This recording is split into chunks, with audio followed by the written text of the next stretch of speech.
పశ్చిమాసియాలో యుద్ధ మేఘాలు కమ్ముకున్నాయి. కాల్పులు వాగినా కత్తులు మాత్రం ఇంకా దూస్తూనే ఉన్నాయి. హార్ముజ్ జలసంధిలో నౌకలను ఇరాన్ నిలిపేస్తోంది. ఇటు ఇరాన్ పోర్టులపై అమెరికా దిగ్బంధించింది. ప్రపంచ ఆర్థిక వ్యవస్థను ఉక్కిరిబిక్కిరి అవుతున్న వేళ శాంతి చర్చల కోసం పాకిస్తాన్ వేదికైంది. కానీ ఆ వేదిక ఇప్పుడు వ్యూహాత్మక తప్పిదంగా మారిందా? మధ్యవర్తిగా ఉండాల్సిన పాకిస్తాన్ మిత్రదేశం ఇరాన్ను వెన్నుపోటు పొడిచిందా?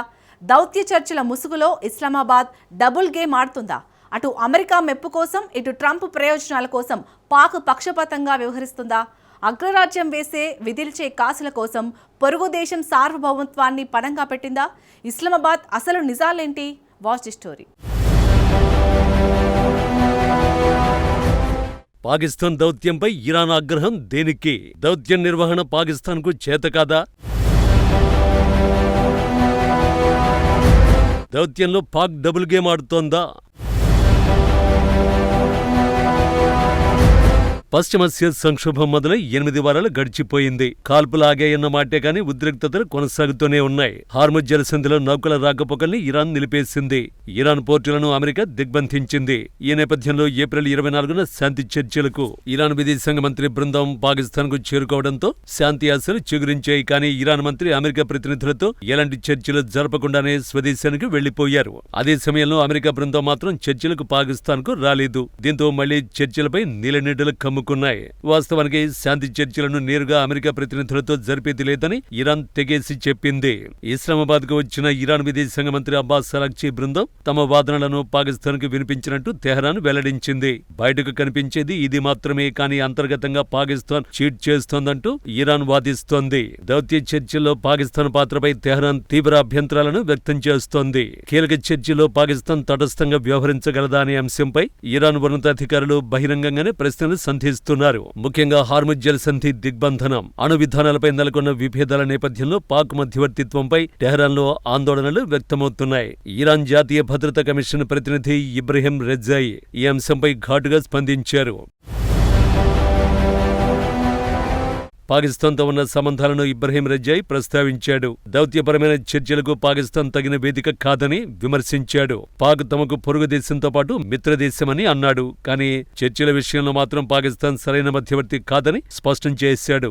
మధ్యవర్తిత్వానికి అవసరమైన విశ్వసనీయత ఇస్లామాబాద్కు లేదని తేల్చి చెప్పాడు. పాకిస్తాన్ ఎప్పుడూ అమెరికాకు అనుకూలంగానే మొగ్గు చూపుతుందని ఆరోపించాడు. వాషింగ్టన్ తీసుకునే నిర్ణయాలను సవాల్ చేసే శక్తి ఇస్లామాబాద్కు ఎక్కడుందని రెజాయి నిలదీశాడు. అమెరికా ఒత్తిడికి తలొగ్గే పాకిస్తాన్ ఈ చర్చలో పక్షపాతం లేకుండా వ్యవహరించడం సాధ్యం కాదని రెజాయి వాదించారు. ప్రస్తుతం ఈ వ్యాఖ్యలు అంతర్జాతీయ దౌత్య వర్గాల్లో చర్చనీయాంశంగా మారాయి. పాకిస్తాన్ తరచుగా అమెరికా అధ్యక్షుడు డొనాల్డ్ ట్రంప్ ప్రయోజనాలను దృష్టిలో ఉంచుకొని వ్యవహరిస్తోందని ప్రపంచానికి చాలా స్పష్టంగా తెలుసు. అమెరికా వైఖరిని వ్యతిరేకించడానికి ఇస్లామాబాద్ వెనకాడుతుందని ఇరాన్ ఎంపీ రెజాయి పేర్కొన్నారు. అమెరికా తన హామీలను నెరవేర్చడంలో విఫలమైనప్పటికీ పాకిస్తాన్ ఆ విషయంలో గొంతు విప్పలేదని ఆయన కొన్ని నిర్దిష్ట ఉదాహరణలను ఎత్తి చూపారు. అందుకు ఎంపీ ఒక ఉదాహరణను కూడా ప్రస్తావించాడు. అమెరికా మొదట పాకిస్తాన్ ప్రతిపాదనను అంగీకరించి ఆ తర్వాత మాట తప్పిందనే నిజాన్ని ప్రపంచానికి చెప్పడానికి కూడా ఇస్లామాబాద్ భయపడుతోందన్నారు.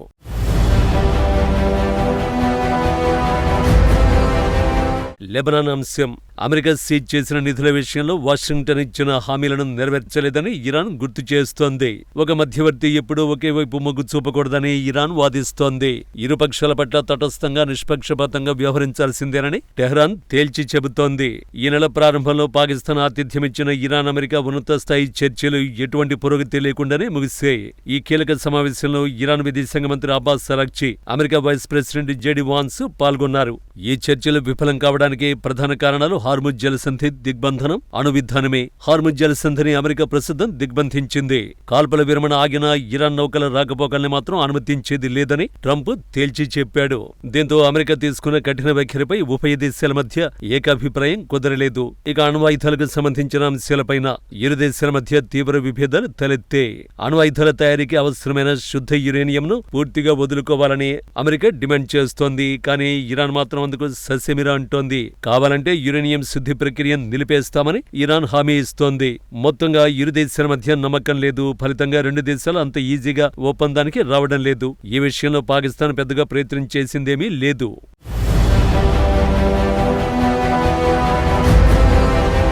ముఖ్యమైన సమస్యలపై ఎటువంటి ఒప్పందం కుదరకపోవడంతో మధ్యవర్తిగా పాకిస్తాన్ సామర్థ్యం, విశ్వసనీయతపై ఇరాన్ రాజకీయ వర్గాల్లో అనుమానాలు మరింత బలపడ్డాయి. అమెరికాతో చర్చల కోసం పాకిస్తాన్ వేదికగా ఎంచుకోవడంపై ఇరాన్ రాజకీయ వర్గాల్లో తీవ్ర వ్యతిరేకత వ్యక్తమవుతోంది. ఇస్లామాబాద్లో అమెరికా అధికారులతో భేటీ అయిన ఇరాన్ ప్రతినిధి బృందం ఈ చర్చల నిర్వహణను ఒక వ్యూహాత్మక తప్పిదమని అభివర్ణించింది. అత్యంత సున్నితమైన అణు విధాన చర్చలు పాకిస్తాన్ ఆతిథ్యమిచ్చిన వేదికపై జరపడం పెద్ద పొరపాటని పలువురు ఇరానియన్ ప్రతినిధులు వాదిస్తున్నారు. సున్నితమైన అణు కార్యక్రమం వంటి కీలక అంశాలను ప్రాంతీయ మధ్యవర్తిత్వ ప్రయత్నాలతో కలపకూడదని చెబుతున్నారు. చర్చలు ఇస్లామాబాద్లో జరగడం వల్ల అమెరికా తన పట్టు పెంచుకునే అవకాశం లభించిందని హెచ్చరిస్తున్నారు. ఇరాన్ ఉత్పత్తి చేసే ఎన్రిచ్డ్ యురేనియంను పూర్తిగా వదులుకోవాలని అమెరికా డిమాండ్ చేస్తున్న విషయాన్ని ఎత్తి చూపుతున్నారు. శుద్ధి చేసిన యురేనియం వదులుకోవడం ఇరాన్ సార్వభౌమత్వానికి భంగకరమని వివరిస్తున్నారు. చర్చల నిర్వహణ తీరు, పాకిస్తాన్ పోషించిన పాత్రపై ఇరాన్ చట్టసభ సభ్యులలో తీవ్ర అసంతృప్తి నెలకొంది.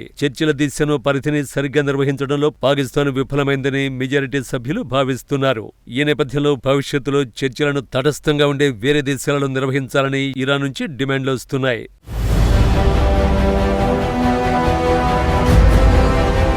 మొత్తానికి పాకిస్తాన్ వేదికగా జరిగిన ఈ విఫల చర్చలు ఇరు దేశాల దౌత్య సంబంధాల మధ్య కొత్త సవాళ్లను విసిరాయి. నిజానికి పాకిస్తాన్ ముందు నుంచి అమెరికాకు అత్యంత సన్నిహిత మిత్రదేశం. అలాంటి దేశం ఇరాన్కు న్యాయం చేస్తుందంటే నమ్మలేం. అందుకే ఈ చర్చలు ముందుకు సాగడం లేదు.